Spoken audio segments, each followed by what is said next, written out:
Hi everyone, thank you for being here. I'm Alexandros, I come from Greece.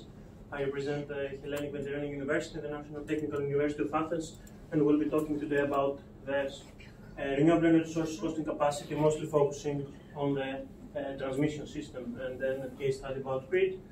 We'll start with the future power system scenario, which I'm sure that the audience is aware about, and go on with the capacity considerations, hosting capacity consideration of the transmission system before jumping into the case study. As I said, I'm sure you are aware of the increased RES penetration that we're trying to bring into our power systems, aiming to make them more environmentally friendly, and this brings other challenges which are very important, like the power electronics based dynamics, the digitized operation that we're facing, control applications at many levels from top to bottom, and also we're having a very significant aspect, which is the coupled energy systems. We're trying to electrify many other energy systems, which is increasing the load that we have to cover, and that makes the renewable energy sources introduction into grid even more important.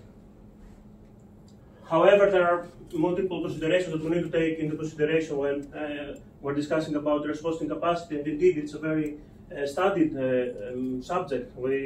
There are of course spatial limitations that can dictate what renewable energy sources can be installed at what point.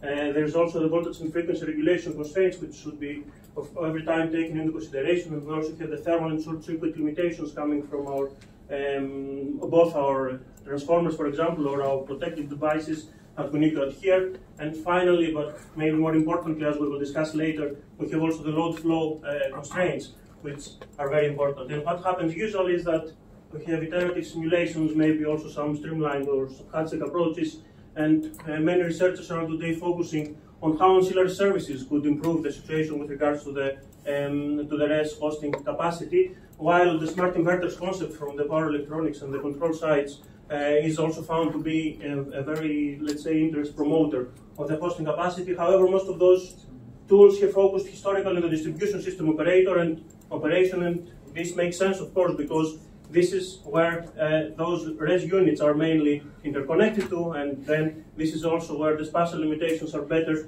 taken into consideration. However, as the distribution system becomes more and more active, transmission system needs to come into the play, and it actually needs to take into consideration in order to be sure that these hosting capacity tools that we have for the distribution system can actually fit into our network. And what happens today, these years, the last years on this topic, is we see transient stability playing a very important role. Short circuit currents, very important role. We will discuss a bit about this today as well. And also, co-simulation has come up as a very significant tool, simulating together the transmission and the distribution system, so then your iterative simulations are more accurate. You can better trust those results that you get. This, let me say that what we will be discussed from now on was some studies that we did based on a specific power system in Crete. We will discuss this later. And we first came up with a methodology. How should we start tackling this problem? And firstly, and this is what I'm going to present today, because that was the stage that this project was when we submitted this paper, mostly focuses on the substation. What consideration you need to take from the primary substation level before going into step 2, which is the consideration of the transmission system capacity, the load flow, and maybe also step 3 could be here, how batteries could help with that. However, this paper mostly focuses on the first step, but we have a working progress paper that also captures the next parts of the project, which are now completed, but I will also give you some hints maybe for later for discussions. So, to summarize, 3 were the main things we take into our mind. First was the share of different renewable technologies. We know that, for example, in Greece, PV and wind are the most widely used technologies. So how would you select the one or the other? Very important, even if you're studying the transmission system operation, we need to know what curves would you expect, so you need to take into consideration. Secondly is the thermal loading of the power system, which of course has to do also with the lines, but it also has to do with the distribution, the transmission transformers, the primary actual transformers of the system. And third is also the short circuit. So if we jump into this in more detail, one by one, we know, as I said, that wind and PV are the most common technologies, at least in Greece. And we were trying to find a way to understand the percentages of PV and wind, that the percentages that we would face at each substation. And we said, okay, let's do an optimization, but this arose an interesting question of what are you going to optimize? Are you going to optimize the output energy over the whole year, or are you going to maximize the capacity of your RES units? For example, in Crete, we saw that when trying to maximize the energy output, we had a significant preference over the wind. However, when we were trying to maximize the installed capacity, we got a more even distribution. So then a question comes, what is your preference? Of course, maximizing the energy supports the energy paradigm shift that we're having. On the other hand, maximizing the installed capacity helps you give more licenses to more people and they diversify the owners of those installations. And then we have the thermal level limitations. The thermal level actually has to do with the loading of the primary substation during normal conditions. This is a value that you can find from the DSO. And what becomes very important there is if you can assume that you know what your load will be. Of course, you cannot know what your output will be at all times. So up to today, most of the distribution system operators were limiting the installation of renewable energy sources at the nominal capacity of this transformer. However, we see that this is a bit too demanding. And for example, in the new energy bill in Greece, we see that the ones writing it, they say that at least the minimum load that each substation is facing should be taken into consideration in order to increase further the hosting capacity. So we see that we're trying to find ways to increase the hosting capacity by assuming some knowledge of the system operation and not to be on the strictest side possible. And third, we had the limit on short circuit level. So this corresponds to currents that mostly have to do with the system during faults and which we need to maintain under a certain level in order our protective devices to remain protective and do not distort their operation. And to that point, we also found that a lot of research is taking into consideration how the renewable energy sources and more specifically the distributed energy resources as a system contribute to these calculations, because the short circuit current is not a straightforward calculation, and we can see that in terms of type 2, type 3, type 4 give different current contributions. PV may give different current contribution. In fact, because we also do lab testing, it's very difficult to find two inverters having the same response over a specific fault. So we also see that people are trying to see what is a good assumption to take in order for our calculations when we're discussing about short circuit currents. And what I will try to do now is to map these considerations into a real case study and how each of these changes the results and adapts the output of the hosting capacity study. So this focuses on a case study for a weakly interconnected island of Crete in Greece. It's actually connected to the Hellenic transition system today with an AC interconnection very similar to the one that our keynote speaker was presenting to us before for Malta, between Malta and Sicily.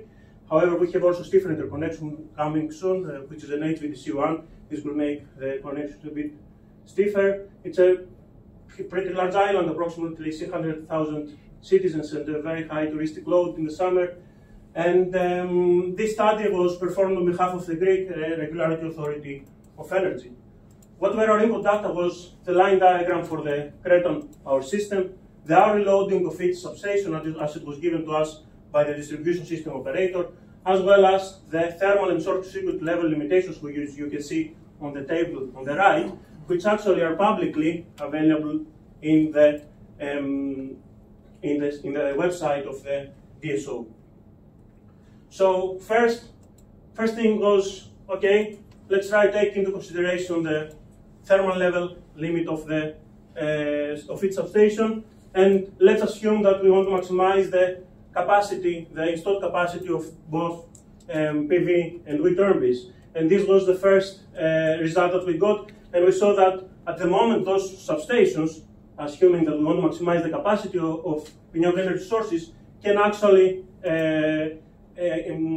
host around 1,700 megawatts of new renewable energy sources. And this was very nice because this was a result very close to what the people, when the interconnection, the stiff interconnection is advertised, for example, this is a value very close to what we expect for Crete to host after this stiff interconnection.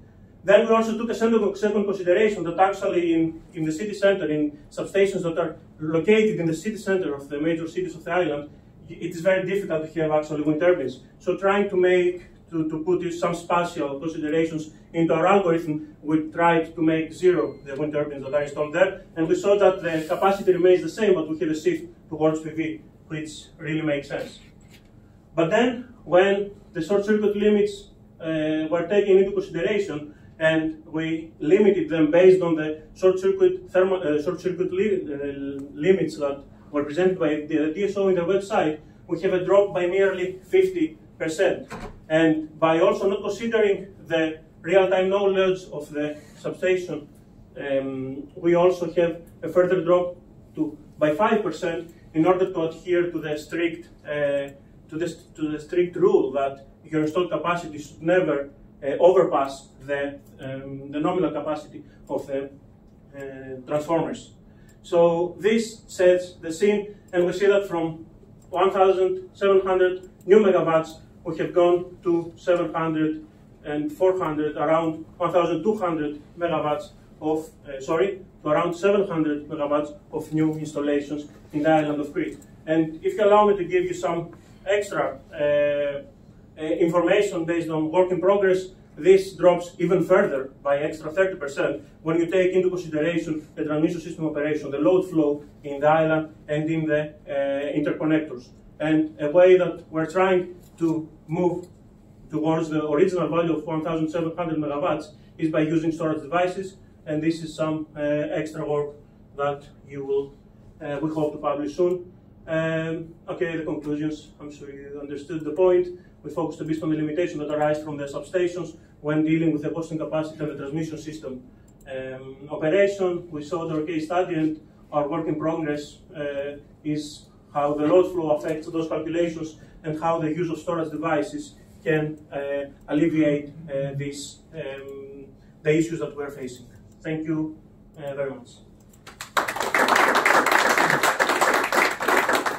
Okay, we have time for one question.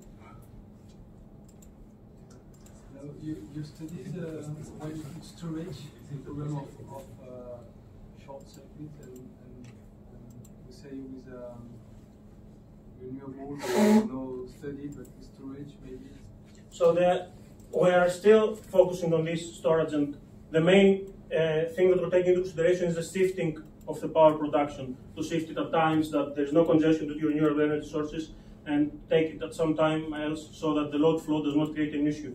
But for the short circuit capacity, it's a very interesting problem, and you see it now in many papers that they say that when the renewable energy sources are producing, it's most likely that the battery energy storage will have a negative reference point for its production.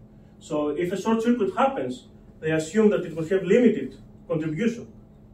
So I have not been into much depth in this question, but my understanding is that there will be a complementarity between the renewable energy source generation and the battery generation or storage operation, and this I think will make things simple. And another thing that makes things simple is that the power system needs and the investor needs coincide, because the investor will try to buy energy when the renewable energy sources are high, because the energy will be cheaper. So these are some tools that they seem to make the implementation easier, but also there's the technical and the high cost, and which are on the other side. Okay, thank you very much.